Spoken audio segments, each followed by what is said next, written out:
काकू नमस्कार. नमस्कार. काय बोला. काय आहे मिरचीचा रेट? 100 रुपये किलो. 100 रुपये किलो. हो मार्केटमध्ये तर 30-40 रुपयेच आहे. हो, पण आम्ही नैसर्गिक पिकवतो त्याच्यामुळे त्याचा रेट तो आहे आणि तुम्ही याला 15 दिवस ठेवली तरी खराब होणार नाही अजिबात. बरं. मग त्याची ही गॅरंटी आहे आमच्याकडे. तुमचं गाव कुठलं? खेडशिवापूर.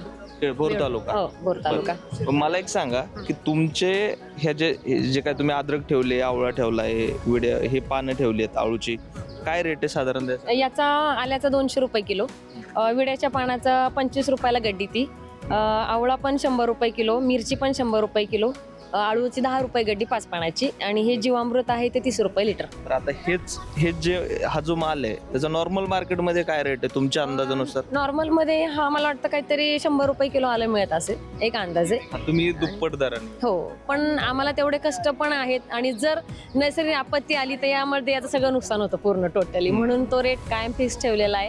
आणि याला पिकवण्यामागे खूप कष्ट लागतात, कारण याला कुठल्याही प्रकारचं रासायनिक केमिकल वगैरे नाहीये, त्यामुळे जीवामृतची फवारणी, दशपर्णी अर्काची फवारणी किंवा तुमचं निमास्त्र वगैरे असतं ते आम्ही घरी बनवतो. त्यामुळे हे आठवड्यातून एकदा तरी किंवा दोनदा तरी आम्ही याची फवारणी करतो, पण केमिकल कुठल्याही प्रकारचं नाहीये. आणि जवळजवळ नाही म्हटलं तरी आम्ही आता 8 वर्ष झालं नैसर्गिक शेती पूर्ण करतो टोटल. 8 वर्ष तुम्ही हा माल थेट शेतकऱ्यांना? हो. 8 वर्ष.